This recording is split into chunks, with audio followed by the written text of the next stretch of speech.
I am the Tofu Golem. Please enjoy the video. You start by positioning the bike and removing the wheel. Do this now to access the Fisch speed hub. Once the wheel is out, use a 15mm wrench and the hub tool to loosen the axle nuts while holding parts steady, because uncontrolled rotation can displace bearings. Make sure to note spacer order and axle orientation. Photograph or lay parts sequentially. This first step prevents mistakes later, and keeping everything clean reduces contamination and wear as you proceed to disassembly. Once done with removal, carefully extract cones and bearings using the hub tool. You'll see why organized trays matter when small pieces don't roll away. Inspect each bearing for pitting and the cones for wear. These tell you whether replacement is needed.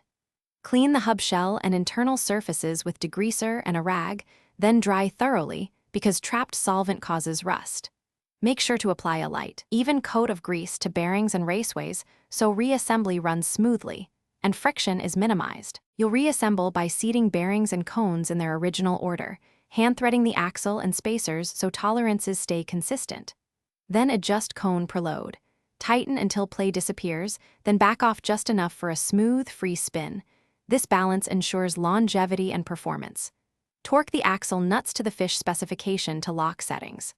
Once assembled, mount the wheel, test shifting under load and listen for binding. If it binds, slightly loosen cones and recheck, because proper per load solves.